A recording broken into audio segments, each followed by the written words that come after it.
La educación real integra las distintas cosmogonías y la unión en la diversidad de la cultura, cuyo objetivo debe concentrarse en promover el aprendizaje holístico de toda la comunidad educativa y en fomentar el desarrollo integral y el trabajo mancomunado de la identidad de quienes participan. El valor de la educación radica en el verdadero sentido de humanidad, y aquel no puede ser otro que el profundo amor por la enseñanza de la docencia y por la horizontalidad de las acciones en el quehacer educativo.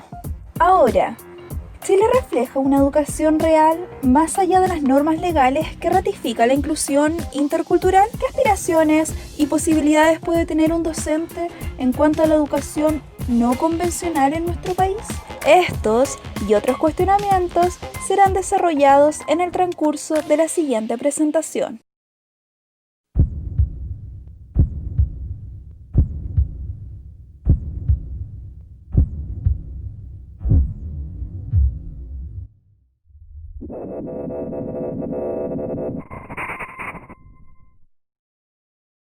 ¿Cuáles son los aparatos legales vinculantes, nacionales e internacionales, respecto a la aplicación de las políticas indígenas en nuestro país? ¿En qué ámbitos se evidencian? Hola, a continuación nombraré algunos de los aparatos legales. El decreto 169 de la OIT establece el deber para el Estado de Chile de consultar las medidas legislativas y administrativas susceptibles de afectar directamente a los pueblos originarios, a través de sus instituciones representativas y procedimientos apropiados de conformidad a sus características socioculturales. Dicho procedimiento debe ser realizado de buena fe y con la finalidad de llegar a un acuerdo o lograr el consentimiento acerca de las medidas propuestas. La Ley 19.253, el artículo 1, el Estado reconoce que los indígenas de Chile son los descendientes de las agrupaciones humanas que existen en el territorio nacional desde tiempos precolombinos, que conservan manifestaciones étnicas y culturales propias, siendo para ellos la tierra el fundamento principal de su existencia y su cultura. El Estado reconoce como principales etnias de Chile a la Aymara, Mapuche, Rapanui, Quechua, Collas, Yagán y las comunidades Cahuéscar, y valora su existencia por ser parte esencial de las raíces de la nación chilena, así como su integridad y desarrollo de acuerdo a sus costumbres y valores, además de la creación de la CONADI. Y cabe destacar que hace algunos días se aprobó la incorporación de la etnia Selknam.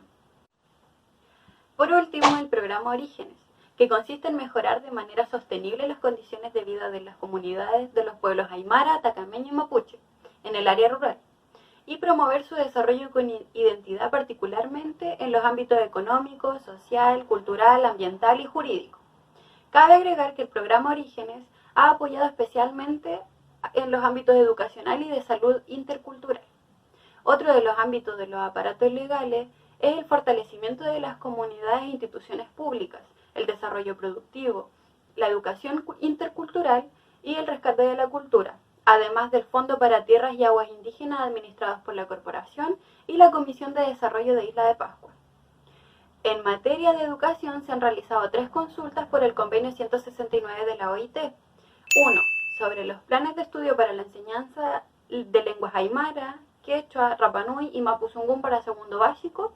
Número 2. La reglamentación del ejercicio de la función docente para el sector de lengua indígena. Y por último, definir las bases curriculares de primero a sexto básico para la asignatura de lengua indígena. Llevémoslo a la práctica. Ejemplificaremos mediante 2 colegios la misión y la visión reflejadas en su PI, de modo que respondamos a unas cuantas preguntas. ¿De qué manera este aparato legal impacta en los contextos escolares? ¿O por qué razón es un desafío para el liderazgo escolar?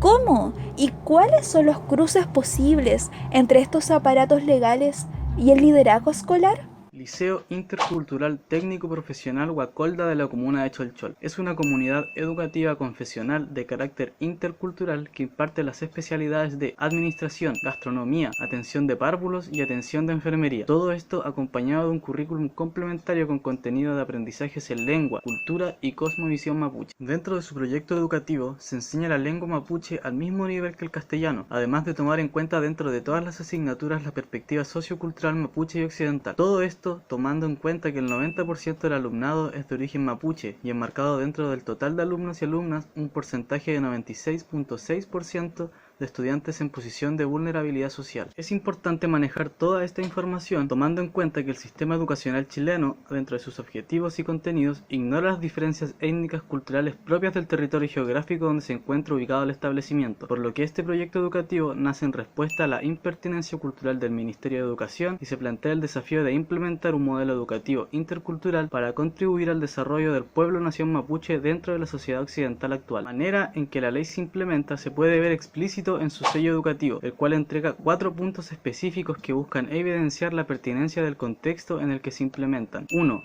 Educación intercultural e inclusiva para el fortalecimiento y desarrollo personal y cultural en contexto mapuche, basada en el respeto, el desarrollo y la promoción de la diversidad. 2. Educación técnico-profesional de calidad e integral, sustentada en el pensamiento cristiano católico, la cosmovisión cultural mapuche y el desarrollo tecnológico. 3. Educación para la paz a través de la formación de jóvenes líderes desde los principios cristiano-mapuches capaces de asumir un proyecto vital que los convierta en agentes de educación de desarrollo personal y sociocultural. 4. Educación basada en una gestión administrativa eficiente que apoya, interactúa y centra su quehacer en el cumplimiento de los fines institucionales.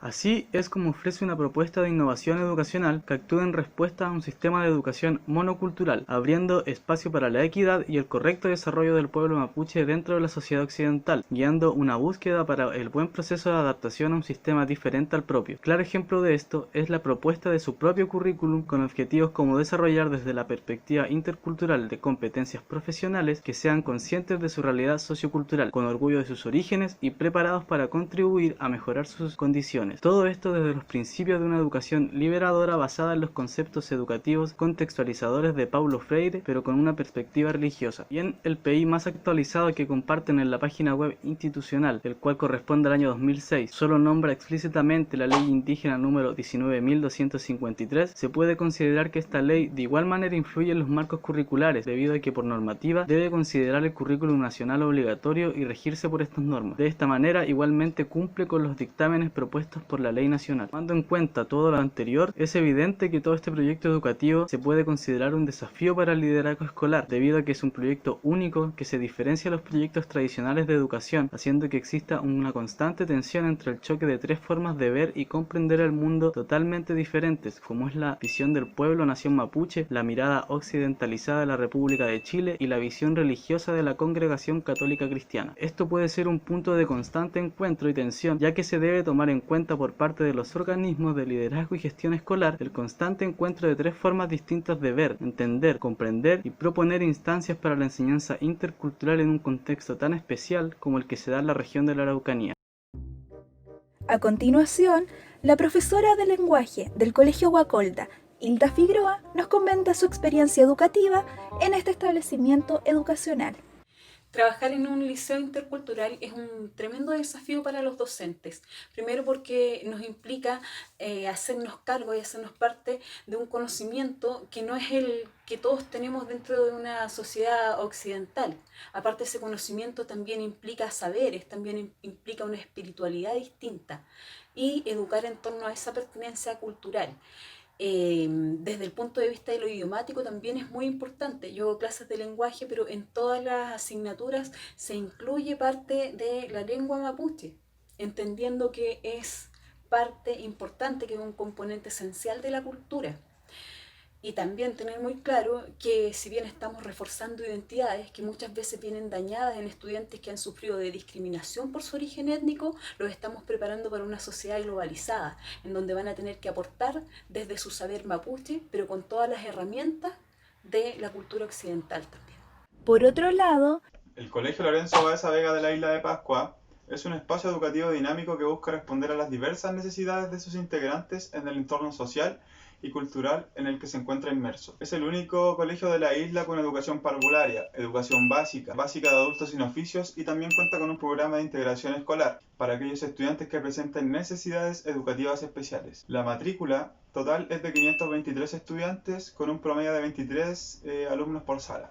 El PI que podemos encontrar en la página web del colegio no hace referencia a la ley indígena y además el pueblo Rapa Nui no está contemplado en el programa Orígenes, aunque es parte fundamental de los territorios colonizados por el Estado de Chile. El Colegio Lorenzo Baeza evidencia un liderazgo escolar efectivo natural, ya que los profesores y miembros de la comunidad del colegio pertenecen a la etnia de la isla, por lo que todos tienen una visión compartida de los objetivos y de las metas esperadas. El sello y la visión del establecimiento destaca por sobre todas las cosas la interculturalidad, ya que al igual que el Colegio Guacolda, tiene proyectos únicos al estar situado en sectores claves donde la diferencia cultural, religiosa y social es exclusiva del territorio.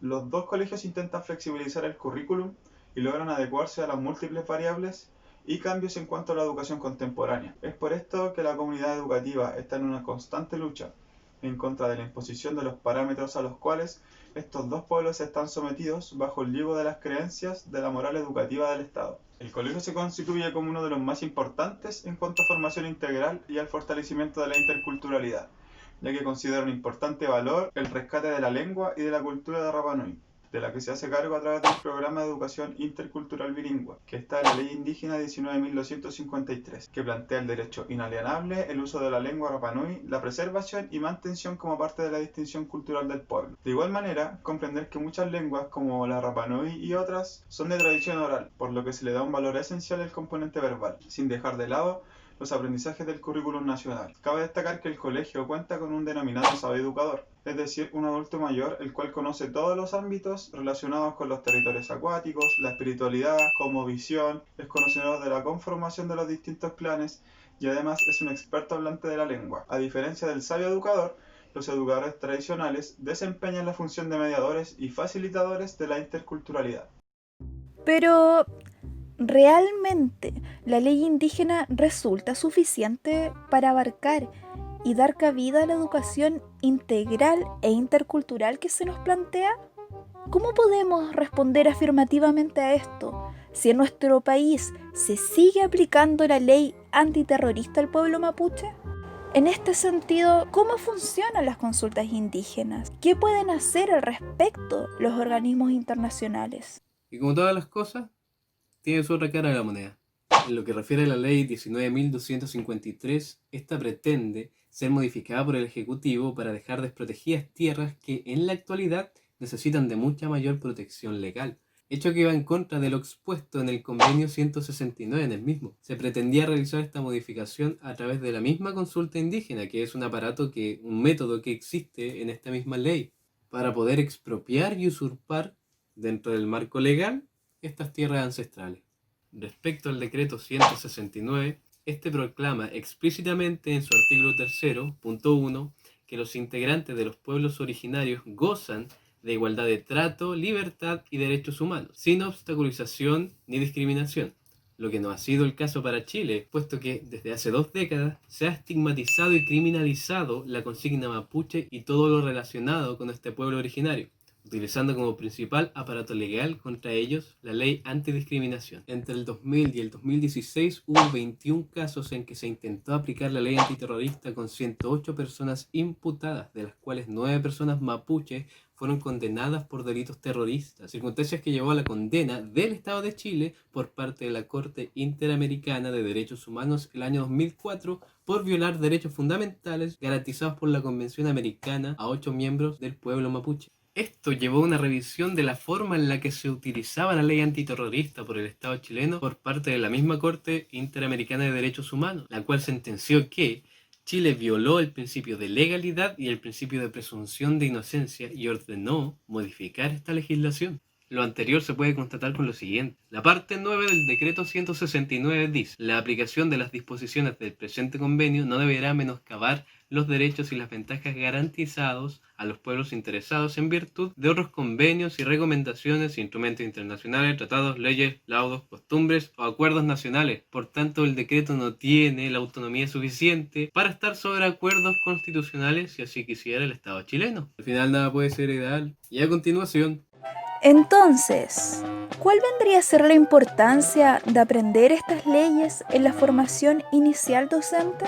Y de esta manera, ¿cómo podemos contribuir efectivamente en nuestra calidad de futuros profesores a la enseñanza-aprendizaje integral?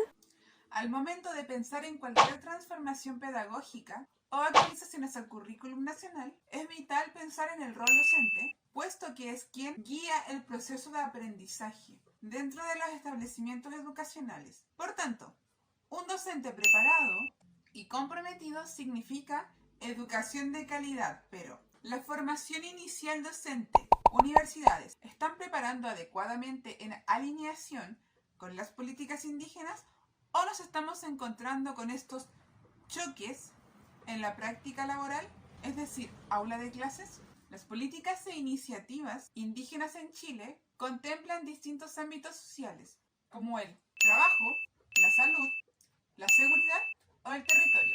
Si bien las y los docentes estamos obligados, porque es parte de nuestro trabajo, a los parámetros que impactan lo educativo, es necesario entender las dinámicas y el contexto de los pueblos indígenas a los que pertenecen nuestros estudiantes. Por ende, configurar un espacio dentro de nuestra aula que debe ser no solo incluido, sino que valorado y respetado. De esta forma, los profesores contribuimos a un espacio seguro que no reproduzca mecanismos de violencia simbólica, discriminación y desigualdad, a los cuales se han sometido sistemáticamente los pueblos. La elección de proyectos educativos institucionales de 2 establecimientos, uno de la Araucanía y otro de Rapa Nui, fue nuestra lección de metodología para explicar cómo se aplican efectivamente estas políticas en los liceos o colegios, lo que nos obligó a hacer una investigación para contextualizar y entender de mejor forma lo que sucede en nuestro país. Finalmente, concluimos que conocer los aparatos legales y más aún, llevarlos a la práctica nos entregan los mecanismos y las herramientas necesarias para una concientización real acerca de la integración, la heterogeneidad y la diversidad que pueden existir en el aula de clases, y tanto urbano como rural. Asimismo, podemos barajar ciertas metodologías de ensamblaje y de diseño de estrategias para trabajar en las distintas clases y a partir de ello llevar a cabo una formación consensual en las maneras de enseñar y de aprender, siendo absolutamente responsables, prudentes y consecuentes con la realidad contextual que se nos presenta.